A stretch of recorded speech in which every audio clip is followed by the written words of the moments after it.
Hi, my name is Chelsea Collier, and this is my body modifications presentation for Professor Walton's anthropology class. I hope you're not squeamish because some of these images might be a little disturbing. What are body modifications? Body mods are purposely altering your body from its original state. Most common include tattoos and piercings. You probably know someone who has tattoos and/or piercings. There are many types of body mods, and I will only be able to cover a couple of them in this presentation, because if I went over all of them, we would be here for hours. Body mods have all stemmed from cultural practices. However, in the Western culture, it is mostly used for personal reasons. Tattoos. A tattoo is an image inserted into the skin using needles and ink.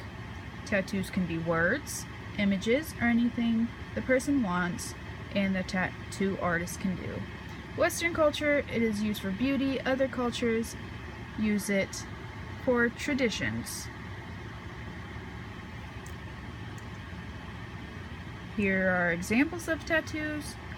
On the left is one of my favorite tattoos that I've ever seen. It is by Jason Clay Dunn on the finale of one of the seasons for Ink Master.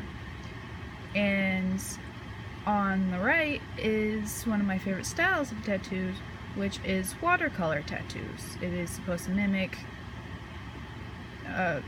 watercolor paint on the skin. Next we have piercings. Piercings are small holes in the body to insert pieces of jewelry. Piercings can be virtually anywhere. If someone wants a piercing in one place, they could get it. Most common are ears. You could walk down the street and see someone with their ears pierced. One of the most uncommon that I've seen personally are corset piercings.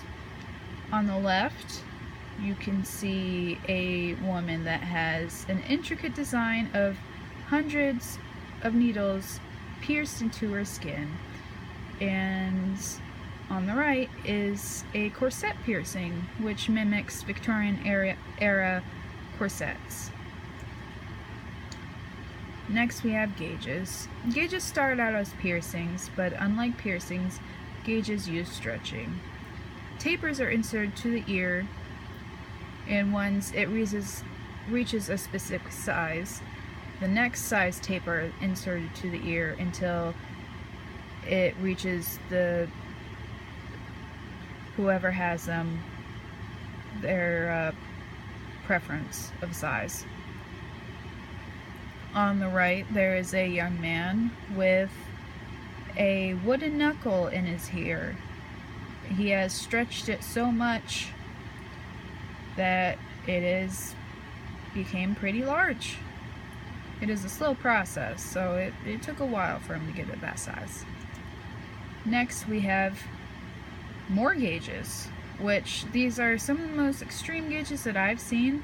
This young man has 2 gauges in each of his cheeks, 2 in his nostrils, 1 on his upper lip, and 2 in his bottom lip.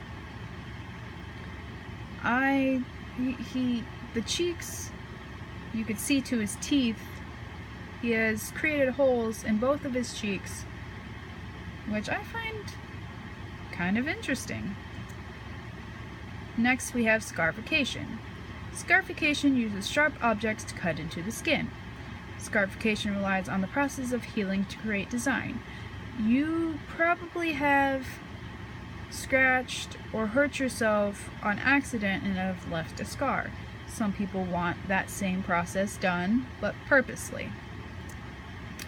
Here's some scarification examples. On the left is a rose, and on the right is a dragon. As you can see, it is raised from the skin and no ink is used. It just relies on the body's natural healing process. Next we have branding. Branding is a subgenre of scarification. It is very similar to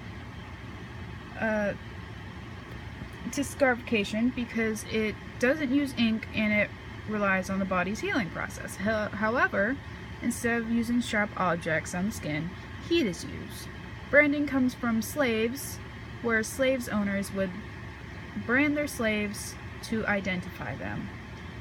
Now, in Western culture, it is used just for beauty, but mostly it's used for cattle ranchers to identify their herd.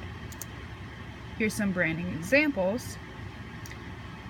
Like scarification, no ink is used. It relies on the body's natural healing process.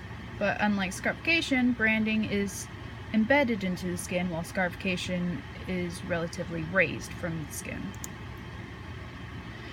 The previous slides were of normal Western culture practices. Now we're going into mostly cultural practices. We have artificial skull deformation. Artificial skull deformation is one of the oldest body mods. It is a cultural practice that dates before written history, and one of the earliest examples include Proto-Neolithic Homo sapiens. It starts when the child is newborn because their skulls are still forming and are more malleable. The binding is placed on the head to get it a certain shape. Artificial skull deformation is for group affiliation. People would alter their skulls for the shape so they would be alike and they could separate themselves from other groups. Next we have neck rings. Neck rings are related to status and beauty.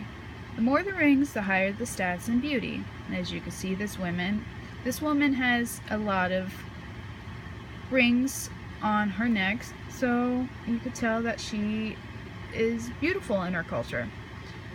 She is an Eastern Burma woman, and they are nicknamed giraffe women for obvious reasons. Alright, I went over some body mods. Now let's get to why. Why do people get body mods?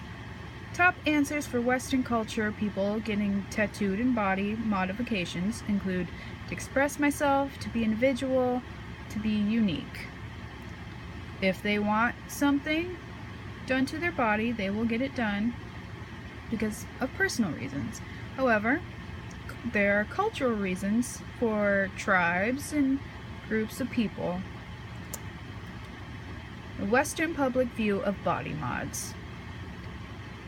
Just because body mods are cool and beautiful, a lot of people deem them unprofessional. A lot of workplaces, if you have body mods, you need to cover them up or remove them.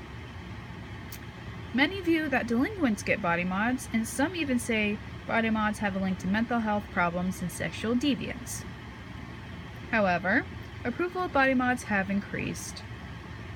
People are finding out that body modifications just means that someone wants to be different and wanted art on their body. Next, we have the cultural view of body mods. Like tribes and groups and clans, they use body mods not for personal reasons, but for group reasons. They're used for rites of passage, beauty, status, cultural approval, affiliation, etc. They are falling into disuse. Less and less groups are using them. However, some still practice, like the Mabororo group of Cameroon.